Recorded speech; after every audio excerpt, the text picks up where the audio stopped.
there are going to be three of us that will tell you about this. This is media. Welcome to the media. And you guys were a nice intro to what we're talking about. So media often starts with stories, and a lot of you have read, a lot of us have read Made to Stick. And how many have seen the Honda video, so the YouTube Honda video, where a lot of people are interviewed? So I will definitely send this to Michelle and Bobby to send out to us. It's so good. Okay. It's what is the future of what's the question? What's the future of transportation? Oh. And everybody from the designer of the cars to people who work on the cars, they just answer that question. It's super inspirational, and it really says a lot about Honda beyond what they're building. So those are good stories. Those stories are the kind of stories that you would tell at a cocktail party. There's a group in New York, they're called Improv Everywhere. They're hilarious. Their website is Improv Everywhere. And they stage multi-people stories. For example, they set up a McDonald's in the bathroom. They had a tuxedoed man who was giving you everything that you might need, like moisturizer. And they also, because it's such an elaborate scheme, they also posted people outside to make sure no McDonald's employees walk in. They had, one day at Grand Central, they had 261 people pause for 90 seconds. There's even a shot in the YouTube video they shot of somebody like,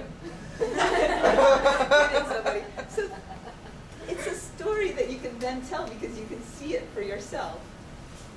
So we took that as the basis. We're like, okay, how do we create? Because this is positive psychology. This is the content of that. How could we create great stories?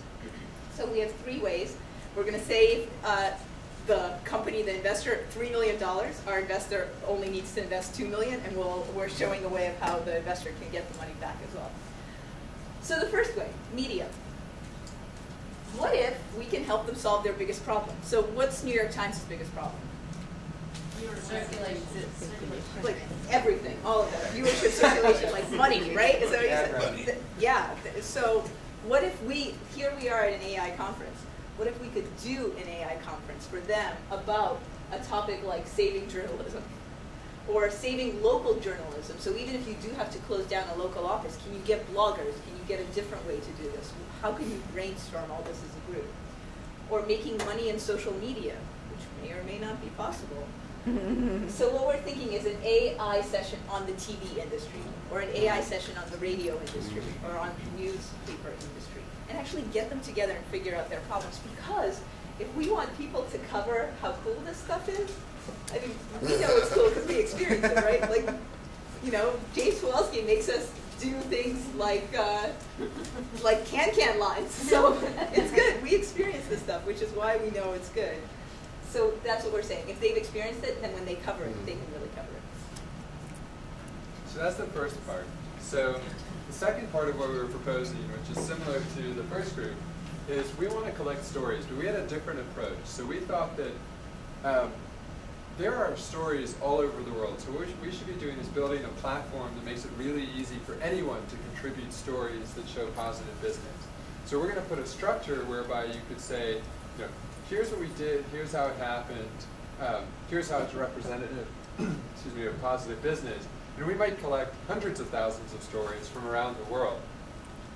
Those would then be made easily available to the media. So now if you're someone in the media looking for a story about positive business, you can find a lead for a story that's close to you, that's relevant to what you're working on. By making it easy for the media, there'll be more coverage. We'll also have higher quality writing that we would contribute, including case studies, provide a wire service for positive business type stories, similar to the CSR wire, focused on positive business, and obviously connect these things into social media as well. So you could have someone who's submitted their positive business story who also has their Twitter name, and so a reporter could send them a tweet and immediately get in touch, and a day later there's a story on the news. And this all leads into... Our third idea is a reality TV show. Think of it as Pimp My Business.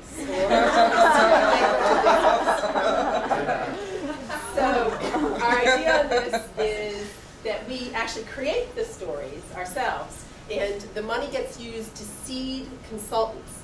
So we put consultants into 10 different businesses, we're thinking. 10, I heard was a good number from a couple of other groups here. So we were thinking 10 businesses, we seed them with consultants, and we set it up maybe as sort of a competition or something, you know, not unlike Donald Trump. And and we also thought we would borrow from Bandura, and we have to have a bad guy, a good guy, and a in-between transition person. So there's a little, you know, there's got to be a little something to the story besides all positivity. So, but the idea is that we would go in and we would make over these businesses. You would have consultants work with the businesses, turn them around, and that this would be the reality TV show. And so then the way we get the payback on this is that we create the first pilot out of it. And so we then sell that to the networks, whoever's going to produce it. Obviously there's ads, there's sponsors, everything else. Also, the businesses that participate have to agree to give us a payback of some sort, you know, a return on our investment if they make money. You know, if we help them turn this around and they make money out of it, they provide us with a payback. Then there's the tour for the celebrity entrepreneurs and their consultants, of course. And then there's pay for performance. Wow. Pay for performance. Okay.